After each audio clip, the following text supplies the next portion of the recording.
नमस्कार दोस्तों, सीरियल आपकी नज़रों ने समझा कि आज के एपिसोड में हम देखेंगे कि गुण और अकला की बातें शोभित ने सुन ली है। अब तो गुण बुरी तरह से घबरा जाती है। शोभित को बहुत गुस्सा आता है। गुण उसके पास जाती है, उसे समझाने की कोशिश करती है, कहती है कि प्लीज़ मुझे गलत मत समझो, मैंने जो कुछ भी किया है तुम्हारी खातिर किया है। मैं तो सिर्फ ये चाहती थी कि दर्श भैया अपने काम में फेल हो जाए और तुम्हें CEO की पोस्ट मिल जाए। मैंने सिर्फ तुम्हारी तरक्की का ख्वाब देखा था और कोई मेरा इरादा नहीं था। लेकिन शोभित उसकी एक सुनने को तैयार नहीं है। वो इस बात को बर्दाश्त नहीं कर पा रहा है कि गुंजन ने उसके परिवार के बिजनेस में दखल देने की कोशिश करी, नाम खराब करने की कोशिश की। उसे बहुत गुस्सा आ रहा है। गुंजन बार बार कहती है कि शोभित प्लीज मेरी बात सुनो, समझो, मैं जो कुछ करी थी सिर्फ तुम्हारे लिए करी थी और कोई वजह नहीं थी। तभी नंदिनी वहां पर पहुंच जाती है, उन दोनों का झगड़ा देख लेती है।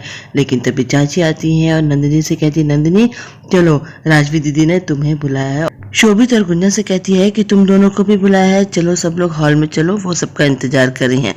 इधर हम देखेंगे कि राजवी एक पार्टी की तैयारी कर रही है। डेकोरेशन वाले को, कैटरिंग वालों को, सबको फोन कर करके सारे अरेंजमेंट्स कर रही है।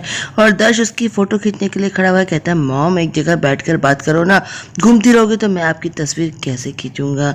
नंदिनी कहती है कि किस बात की पार्टी हो रही है। राजवी कहती है कि दर्श की और नंदिनी की सफलता को हम सब मिलकर सेलिब्रेट करेंगे, इसलिए एक पार्टी करेंगे।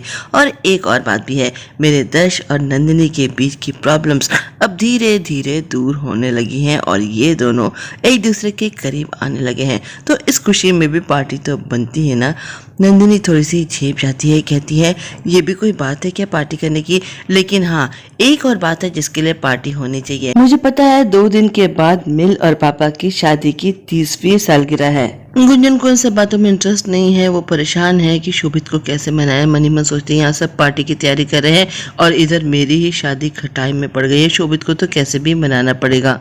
दर्श अपनी माँ को शादी की सालगिरह की बधाई देता है। दर्श के पापा हर साल डेट भूल जाते हैं और इस साल भी भूल चुके हैं।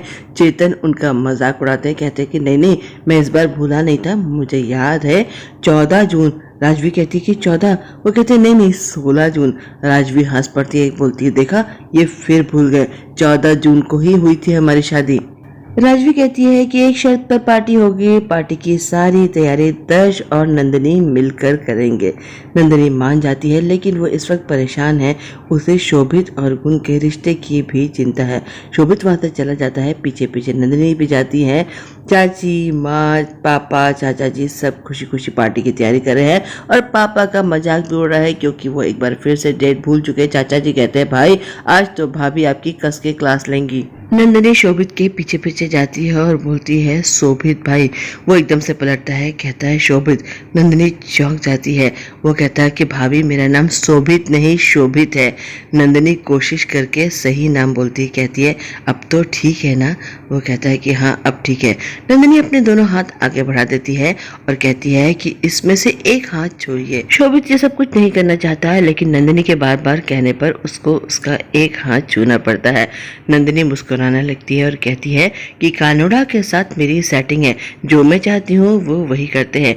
मैं चाहती थी कि आप मेरा दाहिना हाथ छुएं। अब आप देखिएगा आपके और गुनबेन के बीच में जो भी परेशानियां हैं ना वो सब दूर हो जाएंगी। अरे पति पत्नी में छोटे मोटे झगड़े चलते रहते हैं, लेकिन इसको अपनी खुशियों के आड़े मत आने दीजिएगा।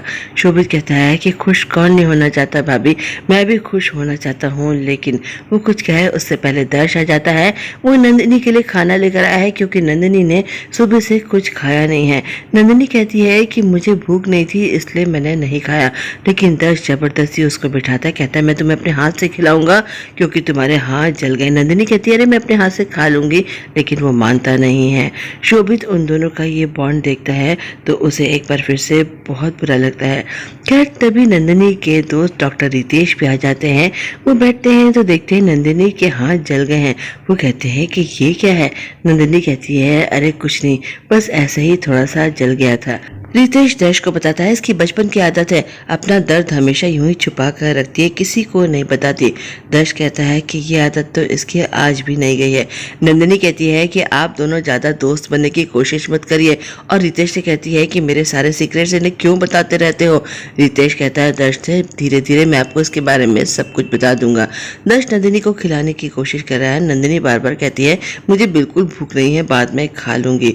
रितेश कहता है एक काम करिए, इसे गुदगुदी करिए, ये गुदगुदी बिल्कुल बर्दाश्त नहीं करती। बचपन में जब इससे कोई बात मनवानी होती थी ना, इसे हम गुदगुदी करते थे और ये झट से मान जाती थी। दर्श कहता है कि गुदगुदी करूं? वो कहता है हाँ हाँ करिए, आपकी वाइफ है, शर्माइए मत। दर्श उसे गुदगुदी करने की कोशिश करता है, अपने हाथ उसकी ओर ले जाता है। नंदिनी एकदम से खड़ी हो जाती है, कहती है ये क्या कर रहे हैं, ऐसा मत करिए। रितेश को भी डांटती है, कहती है ये क्या उल्टी सीधी बातें इन्हें सिखाते रहते हो। लेकिन वाकई नंदिनी से गुदगुदी बर्दाश्त नहीं होती है। वो बैठ जाती है, कहती है अच्छा बाबा ठीक है, मैं खाना खा लूंगी, अब तो आप खुश है ना। दर्श कहता है कि अरे वाह, ये फॉर्मूला तो काम कर गया। नंदिनी को अपने हाथों से वो खाना खिलाता है। शोभित जिम में जाता है, उसे लगता है कि उसका पूरा परिवार उसे प्यार नहीं करता, उसके बारे में सोचता नहीं है। मन ही मन सोचता है कि गुंजन 4 दिन पहले आई लड़की, इसे मेरे मन की बात समझ में आती है, लेकिन मेरे परिवार वालों को नहीं समझ में आती है। वो चार्मी को याद करता है और सोचता है कि अब मैं पहले वाला शोभित नहीं रहा जो अपने परिवार के लिए सेक्रीफाइस करता रहा। मैं अपना हक छीन के रहूंगा, और भाई आपको और भाभी को तो मैं कभी एक साथ एक नहीं होने दूंगा। आपने और भाभी ने मिलकर मुझे और चार्मी को अलग किया है, मैं आप दोनों को अलग करके रहूंगा। दर्श मन ही मन सोचता है कि मैंने नंदिनी को कितनी तकलीफें दी हैं, लेकिन अब ऐसा नहीं होगा, हम दोनों अब कभी अलग नहीं होंगे। राजवी और विपुल इस बात से बहुत खुश है कि उनके बच्चों की जिंदगी धीरे धीरे लाइन पे आ रही है, सब कुछ नॉर्मल हो रहा है। शोभित के मन में क्या है वो भी नहीं जानते हैं। इधर हम देखेंगे कि दर्श नंदिनी के कपड़े उसके अटैची से निकाल रहा है और अलमारी में लगाना चाहता है। तभी नंदिनी आती है और कहती है आप क्या कर रहे हैं। वो कहता है कि तुम इस कमरे में रहो, गलती मैंने की थी तो इस कमरे से मुझे जाना चाहिए, और यहाँ का गेस्ट रूम काफ़ी अच्छा है, मैं वहाँ पर रह लूँगा, कंफर्टेबल है वो रूम। नंदिनी कहती है मैं आपकी सेक्रेटरी हूँ और मैं ही गेस्ट रूम में रहूंगी, कंफर्टेबल है ना, तो मैं रह सकती हूँ। वो अपने कपड़े दोबारा से रख लेती है और अपना सामान पैक करके वहाँ से चली जाती है। दर्श को लगता है कि नंदिनी न जाने कब उसे माफ करेगी, उसकी गलती भी तो इतनी बड़ी थी। चाचा जी और चाची जी पार्टी की तैयारी कर रहे हैं, मेहमानों की लिस्ट बना रहे हैं। तभी दर्श नंदिनी को ढूंढता हुआ आता है, कहता कुछ नहीं है, लेकिन चाची समझ जाती है, कहती है वो स्टोर रूम में है। दर्श कहता है कि कौन स्टोर रूम में है। चाची कहती है वही जिसे तू ढूंढ रहा है, जा जा उसके पीछे स्टोर रूम में जा। दर्श कहता है कि अच्छा स्टोर रूम में है क्या। वो पीछे पीछे चला जाता है। शोभित ने गुण को अभी तक माफ नहीं किया। गुण बार बार माफी मांग रही है, वो फ्रूट्स काट रही है, एकदम से चाकू उसके हाथ में कट जाता है क्योंकि उसका ध्यान कहीं और ही है। शोभित घबरा जाता है, जल्दी से उसके पास आता है और कहता है ये तुम क्या कर रही हो, और घबराओ मत, तुम्हारे बारे में मैं मॉम को नहीं बताऊंगा। कहता है कि चाकू से कट लगा है, गहरा कट है, जान जा सकती थी, तुम क्या कर रही थी। क्या किसी की जान जाने के बाद उसकी जिंदगी की कदर करना तुम सीखोगी। वो ऑइंटमेंट लेने चला जाता है। नंदिनी स्टोर रूम में है, ऊपर से एक बॉक्स निकालना चाहती है, बार बार उछल उछल के कोशिश कर रही है, लेकिन उसकी हाइट काफी कम है। तभी दर्श पीछे से आ जाता है और कहता है कि मैं तुम्हारी कुछ मदद करूं। नंदिनी कहती है कि नहीं, मुझे मदद की जरूरत नहीं है। वो कहता है अरे तुम्हारी हाइट कम है, तो वो चिढ़ जाती है, कहती है इतनी भी कम नहीं है मेरी हाइट। फिर से कोशिश करती है तो एकदम से वो गिर जाती है। दर्श उसे संभाल लेता है। दोनों कुछ पल के लिए काफी करीब आ जाते हैं। खैर नंदिनी खुद को संभालती है, फिर से खड़ी होती है, फिर से निकालने की कोशिश करती है बैग। दर्श कहता है कि देखो मेरी मदद ले लोगी तो कोई प्रॉब्लम नहीं होगी, और वैसे भी तुम तो मेरी सेक्रेटरी हो, तो ये पर्सनल काम क्यों करी हो। वो कहती है ठीक है मैं आपकी सेक्रेटरी हूँ, लेकिन अपनी मिल की बहू भी हूँ। वो कहता है तो बहू जी थोड़ी सी मेरी मदद ले लीजिए। नंदिनी का कद काफी छोटा है, लेकिन मानने को तैयार नहीं, कहती कद छोटा होने से कुछ नहीं होता, सोच और काम बड़े होने चाहिए। दर्श कहता है कि आपका ज्ञान मैं बाद में सुन लूंगा, पहले मैं आपकी मदद करता हूँ। वो उसे गोद में उठाता है। नंदिनी ऊपर से बॉक्स गिराती है तो नीचे कुछ और सामान भी गिर जाता है, एक हथकड़ी है। नंदिनी कहती है अरे ये तो हथकड़ी है। दर्श कहता है कि हाँ बचपन में मैं और शोभित चोर पुलिस का खेल खेलते थे ना, ये तब की है। नंदिनी को बहुत पसंद आती है, अपना हाथ उसमें लॉक कर लेती है, कहती है तो बिल्कुल असली हथकड़ी है।